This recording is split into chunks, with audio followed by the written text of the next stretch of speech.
For today's Paradox Rift tabletop testing, I'm going to be playing an updated Miraidon list, which is trying to take advantage of the Iron Hands EX. I think when Iron Hands was first revealed, many people flocked towards Miraidon being an obvious synergistic partner here, because of course we are using lightning types, and we have some of the best energy acceleration available. With the likes of Flaffy, with Electric Generator, we can try and high roll some very early amp you very much situations, especially as the player going first. In some cases you can try and use the Iron Hands EX to bully people off the board by taking an unsurmountable prize race, especially combining Iron Hands EX with the likes of Bravery Charm. That can create some really difficult board states to overcome for some of the slower setup based decks. Because we require so many energy for Iron Hands EX to be effective, I am adding in an EXP share as well as a Raihan into the deck list, and I'm also offering up the Beach Court Stadium card over the likes of Path to the Peak. Because in many situations, rather than trying to slow our opponent down from time to time, I'm looking to accelerate our prize map using that amp you very much instead. I've tried to yoink a space by turning a Raichu into Hisuian Heavy Ball now that we have even more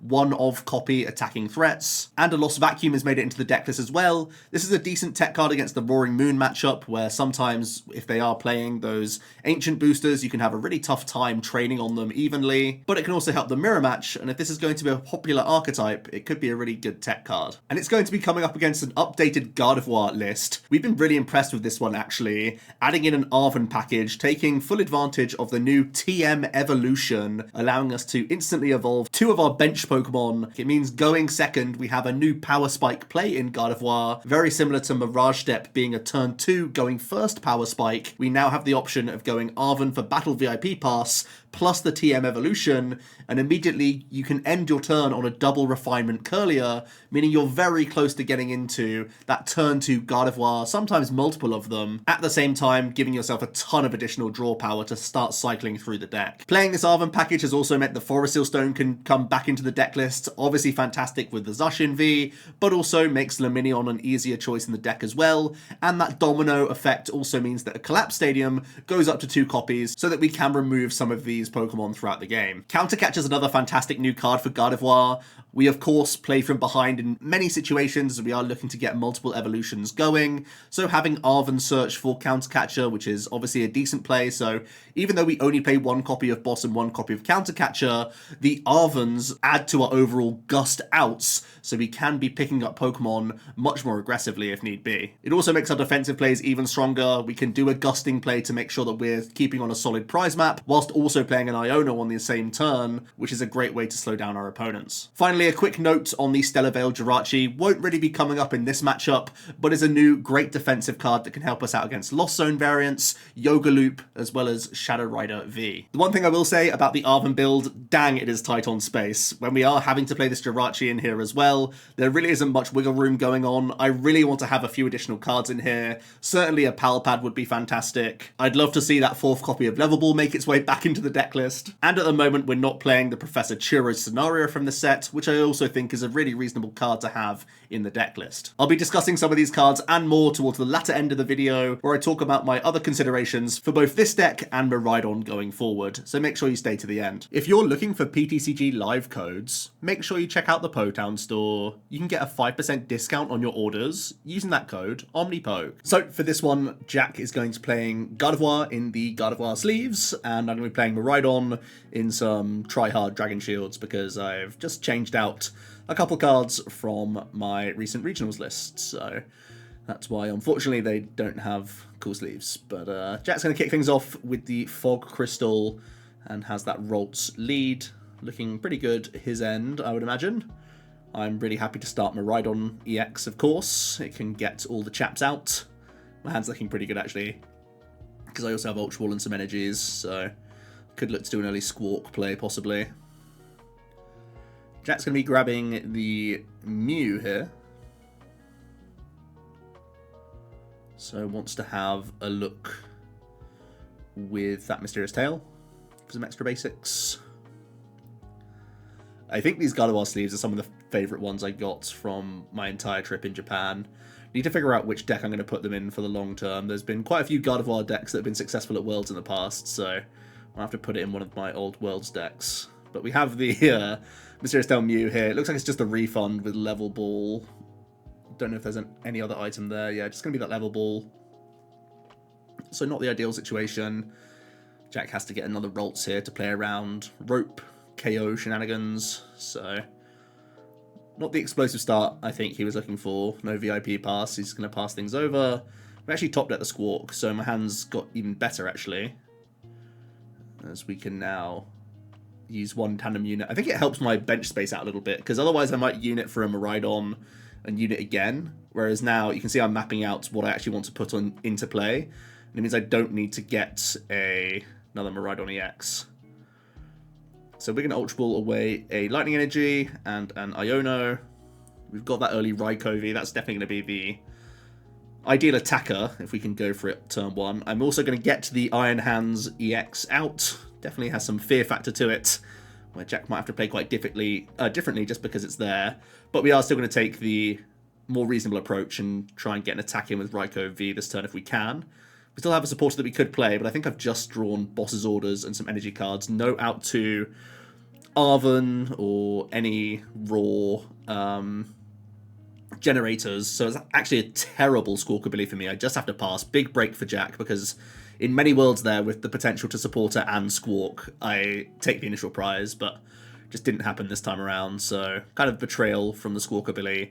Maybe some argument to have played the Iono rather than going Squawk and Seize straight away, but it felt like a pretty fair hand just to squawk, knowing that we have a decent amount of supporters on the other side of that hand, but just doesn't work out for us, unfortunately.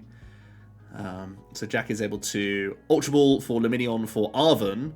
This is the big difference with our list. We're trying to take advantage of the Evolutor package, as well as Forest Hill Stone in here. And we've really enjoyed it, actually, with our playtesting. I think it's actually massive for like the Chien-Pao matchup to have this Arven package, because if ever you go second into Chien-Pao, you can just go for this Evolutor play, and it means even if the opponent comes at you with an Iron Hands, you'll have enough draw on board, and you'll have 2 Curlies in play that can become Gardevoirs. You very often still have a bounce back, even if the opponent went for a turn 2 hands going first into you. So we actually are big believers in the Arven package, if that wasn't obvious earlier in the video. Jack is going to end on those double Curlier, so it's worked out pretty well. It's similar to a Mirage Dep. When you've gone first, but when you go second and get a turn 1 VIP Evolutor, it's like a mini Mirage Dep that you can use on the first turn of the game, which is huge tempo compared to the usual Gardevoir.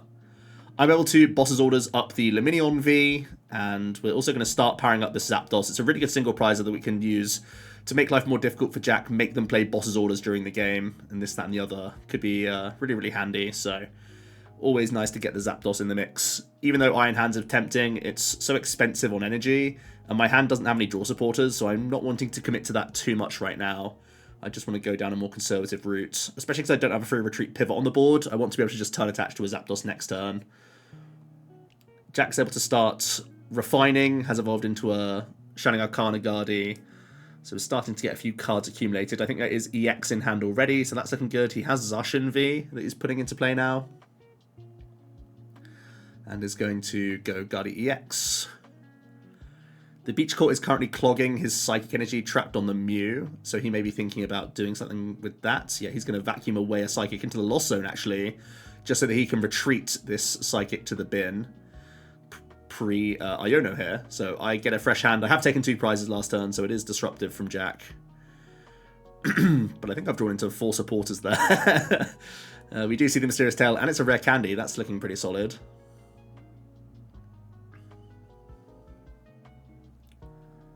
Jack does also have Curlier, I believe, in this hand. We're just going to see Level Ball. He can fin a Manaphy here. I do see some reversal energies in the hand.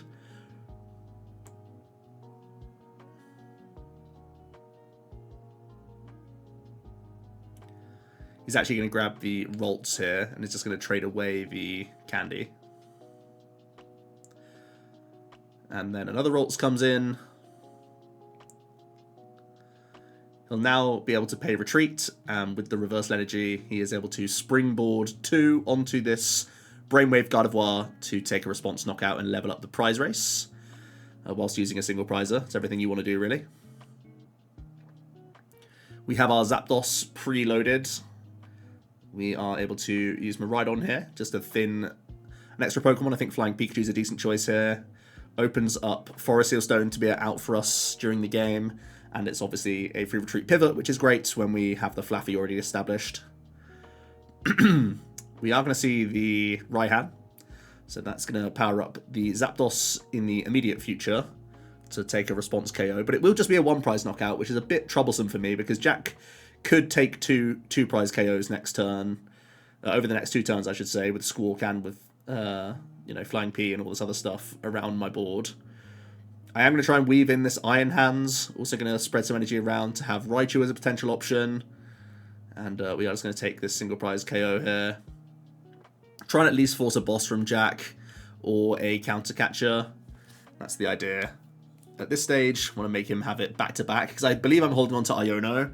So if I make him Gust now and then Iono the following turn and make him Gust again, maybe it's a little bit troublesome, especially if I'm knocking out like another Gardevoir or something.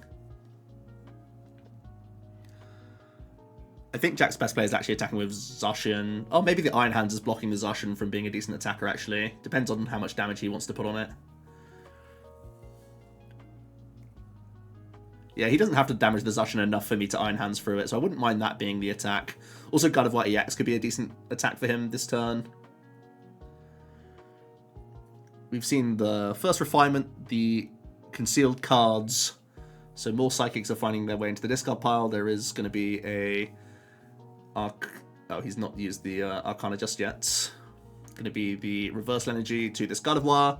That's also a really good attack. Oh, wow. Especially with the Counter Catcher here. The main reason why this is absolutely massive is that he doesn't have to damage his Guardy now.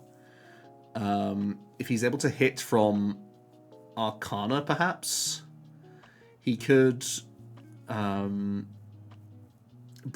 without any damage on him. And if he does that, he stays out of Iron Hand's range, which could be pretty huge. Even just using it on its own is not too bad here.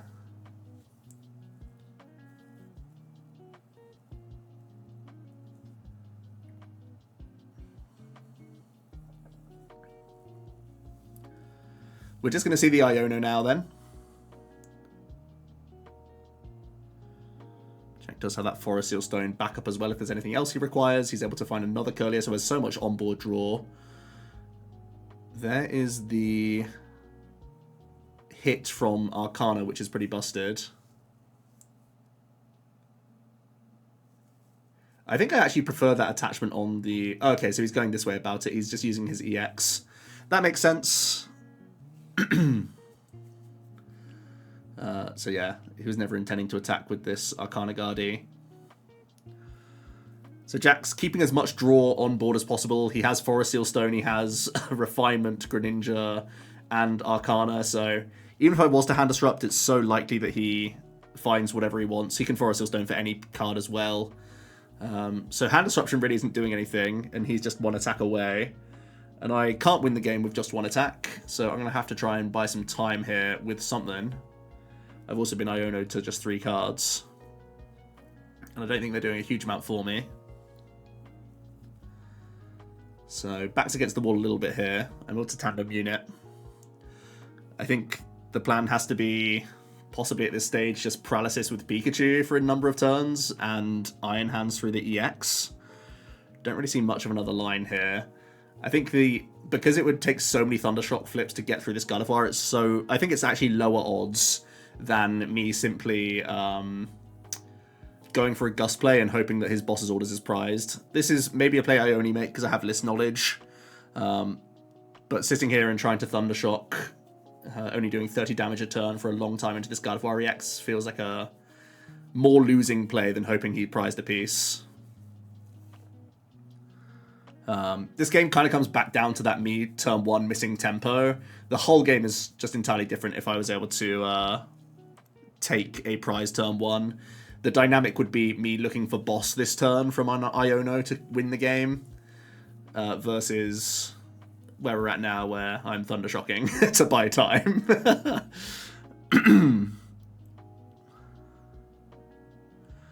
Let's see, conceal cards. I never look through some resources. We did get heads on the Thundershock, so that's cool. And our list plays no outs to this. If we were playing a Professor Churro, or if we were playing, yeah, like a Switch or something, or a Rope, could be pretty good. We're considering all of those cards within the deck list, but the Arven build specifically is just so tight on space. Like, I'm not even playing 4 copies of Level Ball, and that's such a good card in Gardevoir. I really want to try and make space for Palpad in there as well. Like, so many cards I want to have in the deck list, but it's just tight when you're having to squeeze in some of these pieces. You can see what I'm going through now, just how many Thundershocks it would take for me to win. And I think it's just, like, far too many for me to attempt a Thundershock into Iron Hand's 3 prize turn here. Jack's only at 120 damage, so it would be many attacks with this Pikachu. So instead we're going to go for a boss play, attack with the Zapdos, and hope that Jack has simply prized his boss's orders, just to get things moving on here, because it seems like as long as Jack has access to boss, it's checkmate here. Didn't need it in hand, he had Forest Hill Stone, he had all the draw to get the remainder of his deck, so yeah, we were pretty well beaten in that first game. We went second, we missed tempo, which is a big thing for the Miraidon build, but also you have to remember that this list is sacrificing the Path of the Peak hand disruption with Judge and Iono to try and have the more power spike turns with hands, and it didn't really get into the mix in that game, unfortunately. So I am able to begin this next game. I'm just debating which Pokemon I want to lead out with. I have a Raichu there, and I think I have a Mareep as well. Because we are going first, we could get a fast charge in. It's not ideal, but it's something we could do to get more energy out of the deck. It is going to be an energy onto this Raichu. I have Heavy Ball, but I think I also have Ultra Ball in the hand. So a few decisions to be made here. I'm actually just going to hold everything, fast charge, and now it allows me to look at my entire deck to see if this Heavy Ball's live or not. Which I kind of like here. The setup's fine. Because I'm not using generators, I don't need to go crazy for Miraidon this turn.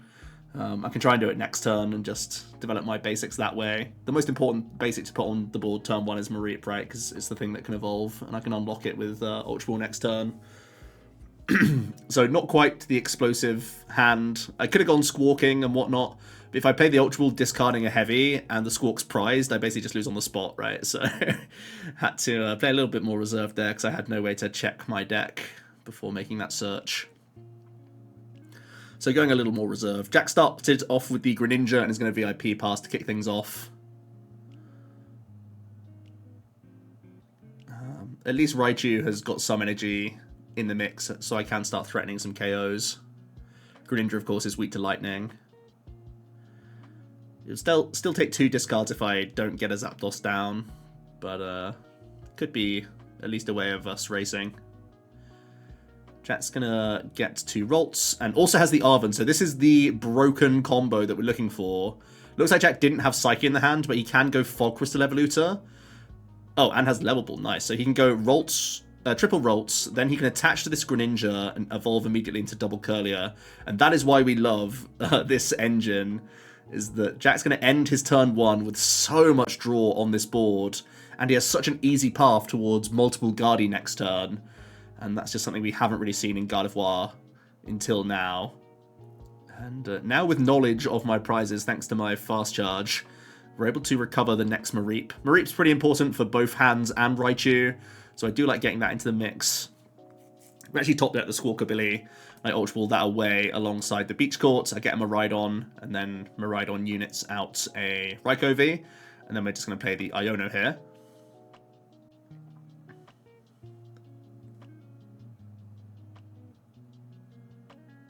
Not many easy discards there, no lightning energy in the bin, so not the best. Let's see what we have access to here. Looks like an Ultra Ball's being lined up. I'm going to get rid of Nest Ball and a Miraidon. We're going to grab that Flaffy. We have no energy in the bin right now, but obviously a good Pokemon to develop onto the board, and both Miraidon and Nest Ball are kind of bricky cards. I could have saved a card in my hand there by simply discarding the Lightning and using Flaffy, but you actually don't really want to draw into more Miraidon or Nest Ball. They're really cloggy cards, and I'm constantly worried about Iono during the entirety of this game, so I was actually quite happy to burn the card there. And because I filled my board without a Zapdos, we did have to spend 2 energy for Raichu. But we've at least initiated a prize race here. Jack has refinement number 1. It's going to get rid of a VIP pass. And there's the second one for a Psych Energy. I think he's drawn into Forest Seal Stone, so that opens his hand up quite a bit with Ultra Ball as well. I believe there's an Iono in there also. Oh wow, multiple Ultra Ball. Looking pretty solid. Does have to sacrifice one of his Super Rods though, they're both in hand. But is going to grab the Gardevoir, so I think he's Ultra Balling twice and then going for Iono immediately afterwards. Yeah, it's going to be the Forest Seal Stone that actually goes here. So he's going to try and force a more difficult prize map. He's going to go for a Cresselia. He could look to use this to get a KO on Mareep this turn. And deny some of my energy acceleration, now that I have 2 energy already in my discard pile. Actually has Countercatcher as well, which is kind of interesting. He's going to retreat this Ralts. He's going to slam it on. Oh, so maybe he doesn't want to play the Iono because I only have 3 in hand.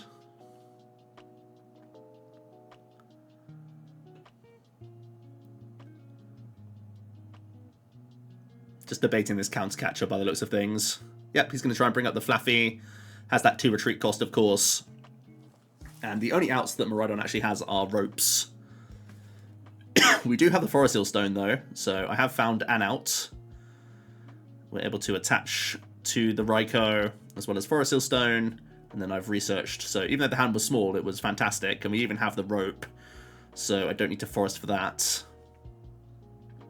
We're going to get the Raikou into the active. I'm going to generate, and that actually fails, which is a little rough.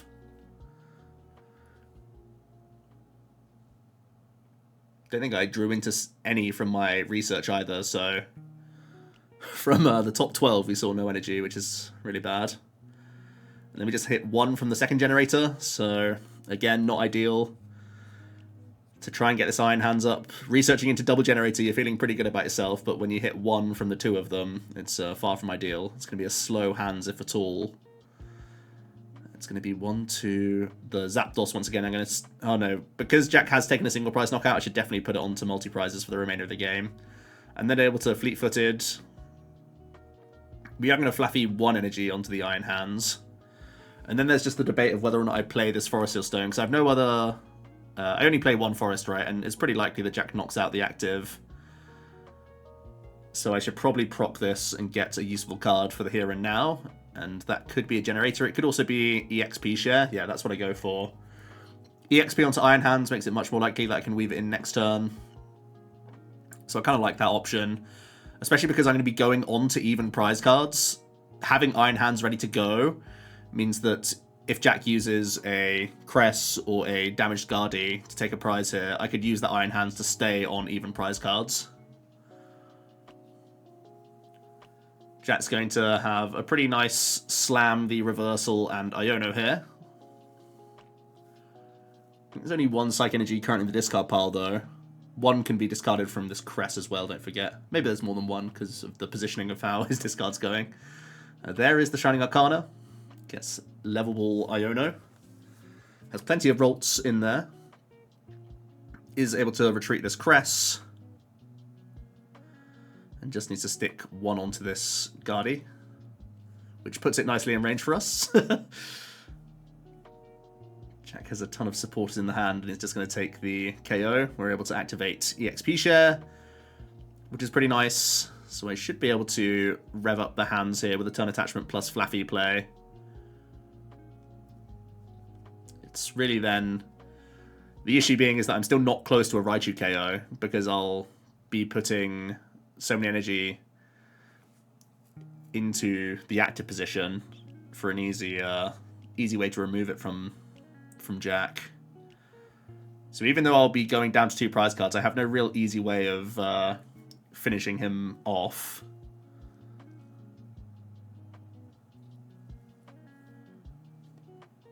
Those generator whiffs were quite ugly.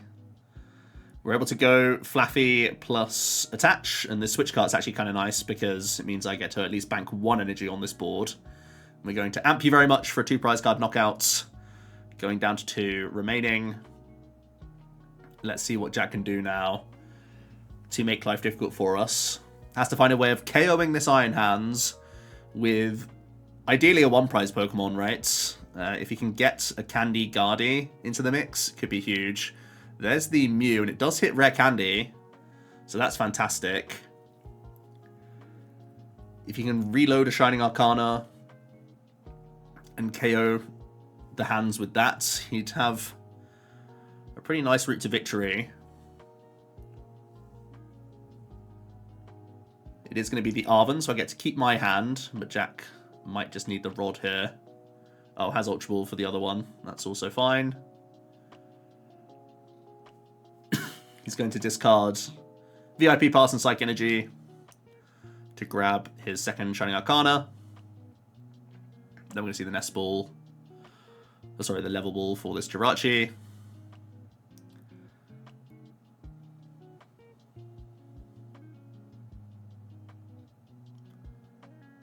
We can now see Candy Guardy, and then we see the 2. He even hits the Psych Energy, which is cool.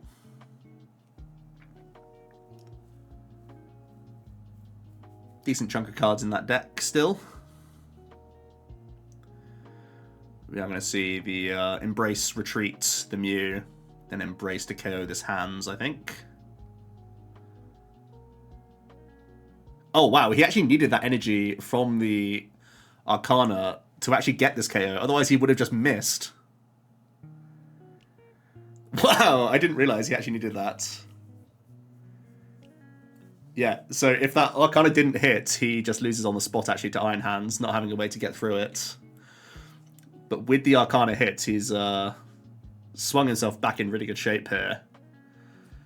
I'm going to unit out another Raikou.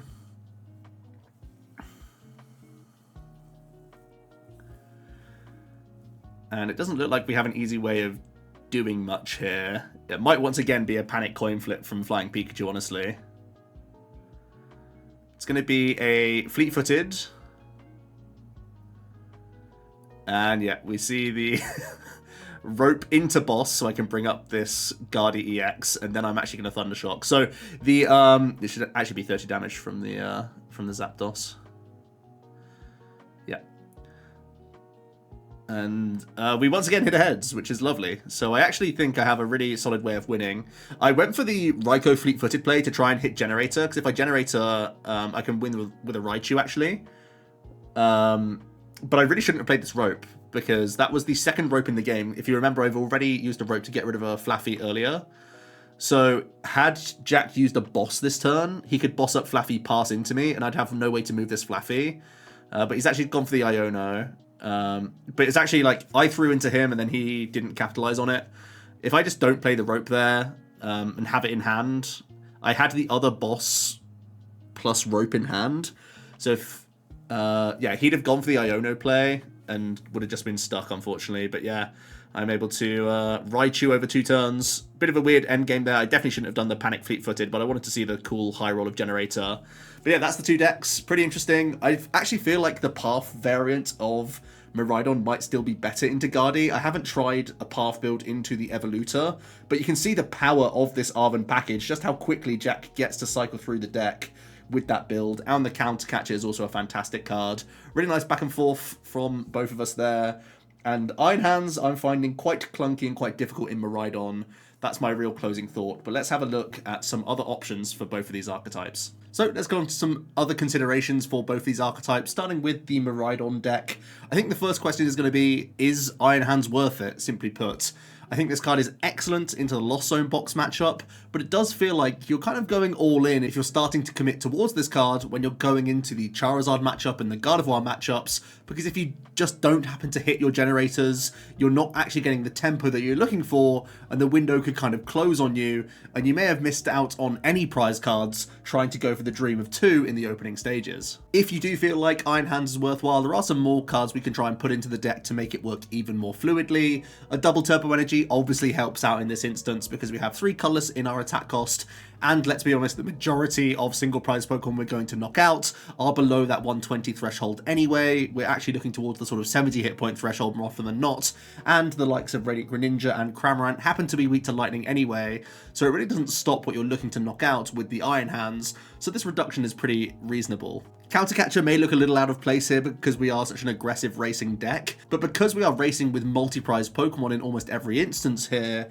there can be situations where you take a single prize knockout with the likes of your Raikou, and your opponent comes immediately back at you with a KO, and suddenly you're at a deficit of 1 prize card, so having the Arven possibility of going with Countercatcher could really open up your lines of play, specifically with your Iron Hands. Collapse Stadium's definitely a consideration card. It can be a great way of taking off some of your awkward Pokemon on the board, especially Squawkabilly EX. If we are expecting lots of Chien-Pao, they're of course going to be running Iron Hands themselves, and having that Squawkabilly can allow the opponent to have some easier prize maps against you. So if we are respecting that matchup, Collapse Stadium is a big card to keep in mind. For a similar reason, that's why Zeraora's on this slide. Of course, Flying Pikachu is also weak to Lightning, which makes it a huge liability if there are going to be multiple Iron Hands variants running around.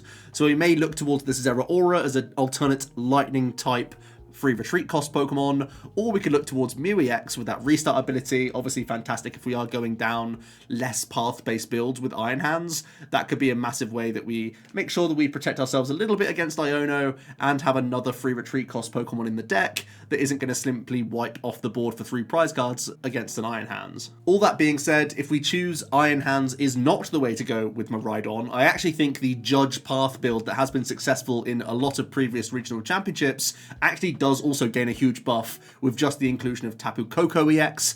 Having some guaranteed paralysis is massive. We actually saw in both of the games that I attempted to go for a paralysis line of play, and of course Tapu Koko doesn't have to flip that coin to make it happen. So it does seem like it gives this deck multiple avenues towards a later game stage to still find ways of navigating an awkward prize map. I think this is specifically powerful if we are expecting a lot of Charizard EX decks, and to an extent Gardevoir as well. It might be a wait and see card, however, though, because there is the possibility of a Professor Churro making its way into both of those archetypes. Next up onto Gardevoir then, and I hope you got to see the power of that Arven approach, specifically in that second game where Jack was able to get double Curlier on the end of his very first turn, and from there was able to get all sorts of things going. However, the Arven package does take up a lot of room, so I wouldn't expect everyone to be fully on board with it. If we can make some wriggle room, Palpad and Level Ball would actually be the main things on my bucket list of cards I want to have into the deck list, just for extra consistency and giving us a reload, most crucially of Iono and Boss's Orders with that Palpad. I'm obviously still respecting Mirage Step. I really wanted to just test the waters with the Evolutor build,